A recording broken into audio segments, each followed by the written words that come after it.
पत्थर की तख्तियों पे लिखी हुई मिली मोहब्बत या मकाम, रुतबे, ओहदे के दरमियान में होने वाली जंग। अनन्ना, जो सुमेर की एक देवी जिसकी 2000 साल तक पूजा होती रही, उसने दो में से एक आदमी को चुना। किस बेस पर उसने इस आदमी को चुना? ताकत मुकाबले में है या अमन में? सच्चाई की तलाश किस तरीके से की अनन्ना ने? कौन बेहतर था, किसान या चरवाहा? बहन के फैसले में भाई ने क्या किरदार अदा किया? मोहब्बत और तरजीहात का टकराव किस तरीके से हुआ? जी टाइम ट्रैवलर्स, आइए आज मैं आपको फिर सुमेर ले चलता हूं और वहां जाकर मैं आपको स्टोरी सुनाता हूं थ्रीसम की, 3 लोगों की। इसमें एक औरत अनन्ना थी और उसके साथ साथ 2 उसके आशिक थे, लेकिन फिर भी अनन्ना ने 2 में से किसी एक को चुना। और वो किस बेस के ऊपर चुना, ये बेस हम जानेंगे आज की स्टोरी में। पेटी बांध लीजिए और मेरे साथ आइए, शुरू करते हैं आज की स्टोरी। काबिल और हाबिल ने स्टोरी सुमेरियन को देखकर की थी या सुमेरियन ने हाबिल और काबिल को देखकर ये स्टोरी बनाई, ये तो अल्लाह ही जानता है। और अगर हम अल्लाह या गॉड या भगवान की बात करें तो उसने तो कुरान में या जो भी रेफरेंस बुक्स हैं उसके अंदर हाबिल और काबिल की स्टोरी को सच बताया है, लेकिन सुमेरियन मेसोपोटामियन ने हर पुरानी स्टोरी के अंदर उंगली कर रखी है। तो आज हम शहरों से ज़रा बाहर निकलकर, पुराने शहरों से ज़रा बाहर निकलकर थोड़ी देर के लिए वापस सुमेरियन टैबलेट, मेसोपोटामियन टैबलेट की तरफ आते हैं और देखते हैं कि ये क्या स्टोरी है और ये क्यों बिल्कुल और बिल्कुल हाबिल और काबिल की तरह की है। तो welcome back to my channel, और आपने सब्सक्राइब किया या जो भी किया उसके लिए आपको बहुत शुक्रिया। नहीं किया तो मैं ट्राई कर रहा हूं कि आपके लेवल का कंटेंट बनाऊं ताकि आप इसको पसंद करें और मुझे ये कहना ना पड़े कि आप इसको सब्सक्राइब करें। अब जो लोग नए हैं उनको मैं तो बता दूं, हाबिल और काबिल का तो आपको पता है।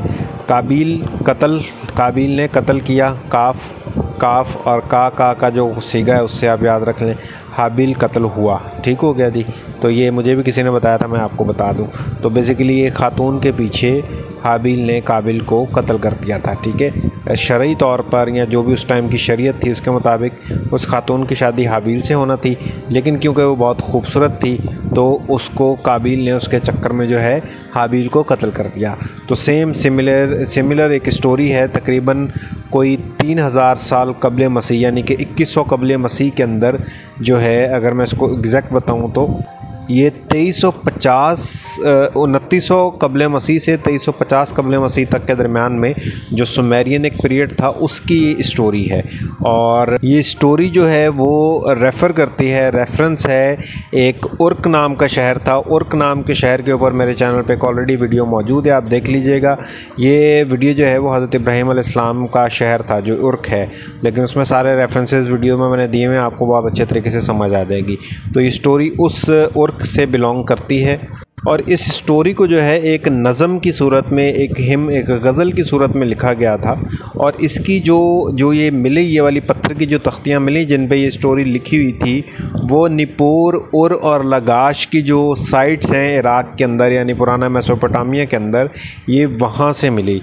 और अब आपको ये बताने की तो ज़रूरत नहीं होगी कि हर कीमती चीज़ जो है ब्रिटिशर्स ने चोरी करके ब्रिटिश म्यूज़ियम में रखी हुई है।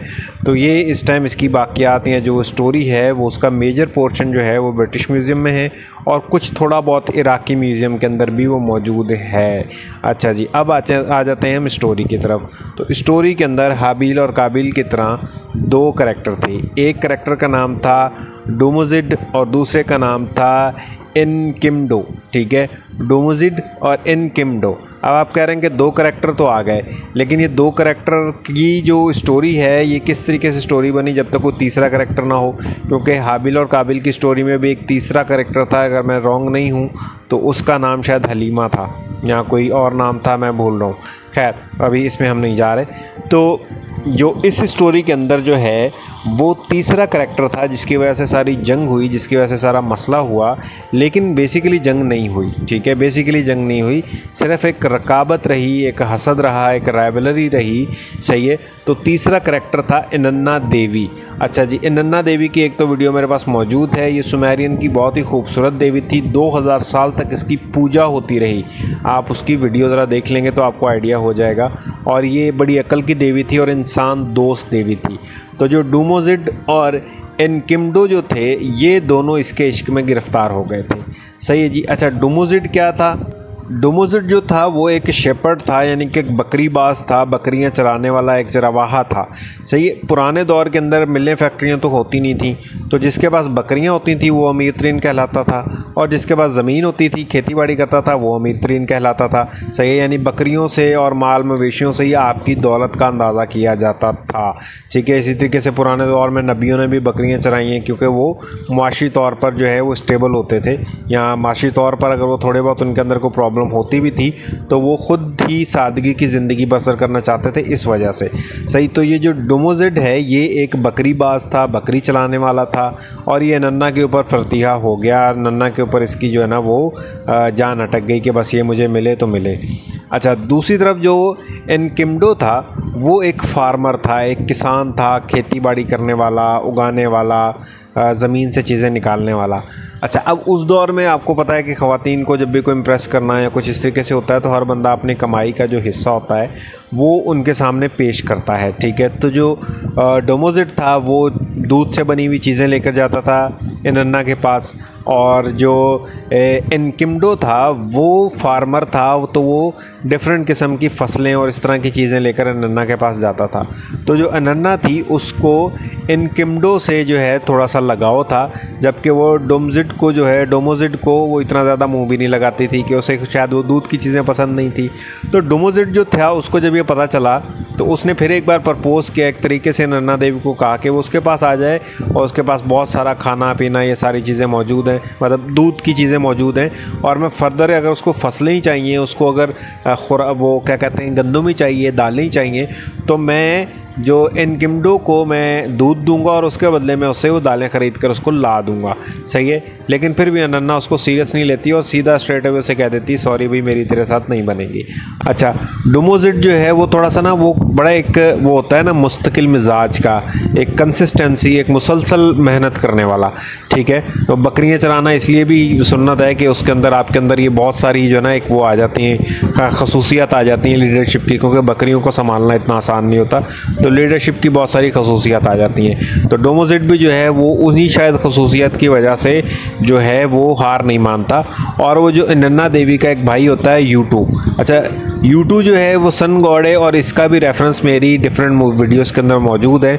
अगर आप थोड़ी सी वीडियोस मेरी इसमें देख लेंगे तो इसमें आपको यूटू जो देवता है, सन गॉड, इसके बारे में प्रॉपरली सारी डिटेल सब कुछ मिल जाएगा। अगर कुछ रह जाए तो कमेंट कीजिएगा, मैं आपको बता दूंगा। लेकिन इनन्ना देवी जो है यूटू अपने भाई की बात भी कंसिडर नहीं करती, और फिर भी जो है जो डुमोजिड है वो मुसलसल अपनी कोशिश के अंदर लगा रहता है। यानी कि वो इवन झगड़े वगड़े के प्लान भी बना लेता है कि मुझे अगर एनकिम्डो को मारना वारना भी पड़ा तो मैं वो भी कर लूँगा। लेकिन यहाँ पर और हाबिल और काबिल की स्टोरी के अंदर एक थोड़ा सा टर्न आता है। वो टर्न ये आता है कि जो एनकिम्डो है उसको जब पता चलता है डुमोजिड जो है वो इनन्ना के पीछे मरने मारने पे तुला हुआ है, तो वो एनकिम्डो जो है वो डुमोजिड के पास जाकर बैठता है और उससे थोड़ी सी सुलह कर लेता है। उसे कहता है यार मतलब बी माई फ्रेंड, ठीक है, मेरा दोस्त बन जाओ, और इस चीज़ के लिए मार धाड़ करने की ज़रूरत नहीं है, और इस चीज़ को थोड़ा सा किस्मत पे छोड़ दो। सही है। मैं खुद भी नहीं चाहूँगा कि नन्ना जो देवी है वो मेरे पास आए और तुम्हें नाराज़ करे। सही है। तो बेसिकली इस स्टोरी के अंदर लास्ट में जंग नहीं होती है, वो आपस में सुलह कर लेते हैं। ठीक है। वो आपस में सुलह कर लेते हैं, और फिर उसके बाद जो सिम है, नज़म है, उसके अंदर कुछ मज़ीद ज़्यादा डिटेल नहीं मिली, लेकिन जो दाएं बाएं का और इस टाइप का कोई लिटरेचर या कोई चीज़ वीज़ मिलती है तो उसके अंदर ये मिलता है कि नन्ना देवी जो है वो फिर लास्ट में जो है डुमोजिड के पास ही चली जानी, जो शेफर्ड जो बकरीबाज होता है उसके पास ही चली जाती है। मे बी उसको पसंद आ जाता हो कि नहीं यार ये बंदा बड़ा अच्छा है, और बहुत ही ज़बरदस्त किस्म का बंदा है, क्योंकि मुसलसल इसने मेरे पीछे जो है ना मेरा पीछा किया और मुसलसल मेरे साथ ये आता रहा और यानी कि मेरे घर के चक्कर लगाता रहा मुसलसल, तो वो उसकी तरफ चली जाती है। अच्छा, अब जो ये डोमोजिड है, इसको जो अकेडियन के अंदर अगर हम चला जाएं तो टैमुज़ भी इसको कहा जाता है, टैमुज़, ठीक है, टैमुज़ भी इसका नाम है। और क्या कहते हैं, अगेन मैंने इनका ड्यूरेशन बता दिया। सुमेरियन का जो है ये इसी दौरान ये सारी कहानी पेश आई और आज से अगर लगाएं तो तकरीबन 5000 साल पहले की बात बनती है। तो ये थी आज की स्टोरी और ये प्रॉपर रेफरेंस के साथ बनी हुई स्टोरी है। इसको क्रैमर, एक सुमेरोलॉजिस्ट है, उसने जो है एक दी a study of spiritual and literacy achievement in 3rd millennia, इसके अंदर जो है इसने इसको लिखा है और ये कोई पेपर शाया हुआ था यूनिवर्सिटी ऑफ पेनिसोनिया वाली प्रेस ने 1944 में इसको जो है वो पब्लिश किया था। फिर उसके बाद है जैकबसन है एक, उसने 1976 में इसके ऊपर काम किया। फिर ब्लैक और जेरेमी है, उसने भी 1992 के अंदर इसके ऊपर यूनिवर्सिटी ऑफ टेक्सास के अंदर जो है इसने इसके ऊपर काम किया। तो मतलब ये स्टोरी जो पुरानी पत्थरों की तख्तियों को तर्जुमा कर और उसके बाद आगे उनको जो है ना हम तक पहुंचाना, तो इन्हीं लोगों का काम है। अच्छा, इसके अंदर एक और थ्योरी, एक और कॉन्स्पायरेसी पाई जाती है कि जो इल्यूमिनाटीज़ हैं उन्होंने पत्थर की तख्तियों का जो तर्जुमा किया है वो अपने तरीके से किया है और उन्होंने हर वो स्टोरी जो बाइबल, कुरान या तौरात या इन चीज़ों से जो आसमानी बुक्स हैं, जो मुसलमानों की बुक्स हैं, जो कि दुनिया की 7 अरब इंसानों की अक्सरियत जो उन बुक्स को मानती है, तो उन्होंने उस टाइप की जो स्टोरीज़ हैं वो इससे घड़ ली, ठीक है। यानी कि ये सैलाब की स्टोरी भी आपको मिल जाएगी कि वहाँ पर ये गिलगमेश के पास आया था, सही है। यानी कि सारी स्टोरी जो हैं वो सुमेरियन लिटरेचर, मेसोपोटामियन लिटरेचर के अंदर मिल जाएंगी। तो अपेरेंटली ये यही लगता है कि इन्होंने मुसलमानों को किसी जगह पर कॉन्फ्रंट करने के लिए, या ईसाइयों को या अहले किताब वालों को, एवं हिंदुओं को भी किसी जगह पर कन्फ्रंट करने के लिए उन्हें ये कहा गया कि भाई जो तुम्हारे जो भी पुराने लोग थे उन्होंने ये सुमेरियन स्टोरियाँ सुनी और ये पुराने सुमेरियन ज़हीन लोग थे, क्योंकि सुमेरियंस का अनुनाकिस के साथ ताल्लुक़ था। तो अनुनाकिस आकर उनको वो स्टोरियाँ बता गया और उन्होंने तुम्हें बता दी और तुमने अनुनाकिस को फरिश्ते और खुदा के भेजे हुए फरिश्ते और नबी और पता नहीं क्या क्या मान लिया, जबकि एक्चुअल में स्टोरियाँ ये अनुनाकिस की बनाई गई हैं। तो ये भी एक कॉन्स्पायरेसी थ्योरी है और थोड़े से फैक्ट इस तरह के हैं और चीज़ें इस तरह की हैं कि लगता भी है कि मे भी वाकई स्टोरी हो, क्योंकि जो पत्थर की तख्तियों पे लिखा गया है उसका जो तर्जमा या जो भी चीज़ की गई है कोई एक ऑथेंटिक तो नहीं है। वो दाएं बाएं से उन्होंने डिफरेंट जोड़ तोड़ करके कुछ ना कुछ निकाला कि हाँ यार ये इसका मीनिंग बनता है, सही है। कोई एक ऑथेंटिक होता है ना, नहीं यही लिखा था, सही, उसका मतलब और भी कुछ बन सकता है। तो ये भी एक कॉन्स्पायरेसी थ्योरी है, इसको कॉन्स्पायरेसी कह लें या ये सच भी हो सकता है, या लोग इस तरह भी सोचते हैं। मेरा काम ये है कि आप तक ये चीज़ को, मैं स्टोरी को पहुंचा दूं कि लोग किस तरीके से सोचते हैं, कैसे करते हैं, किस तरीके से जो है ना लोग चीज़ों को ले रहे होते हैं। तो मेरा काम है मैं आप तक पहुंचा दूं।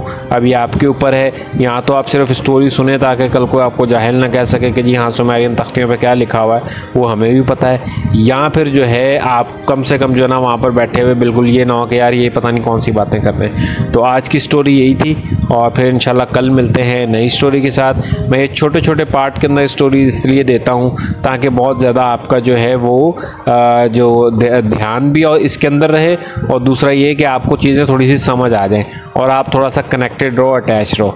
तो बस जी ये है आज की स्टोरी और नेक्स्ट डे तक मासलामा, नेक्स्ट स्टोरी तक मासलामा।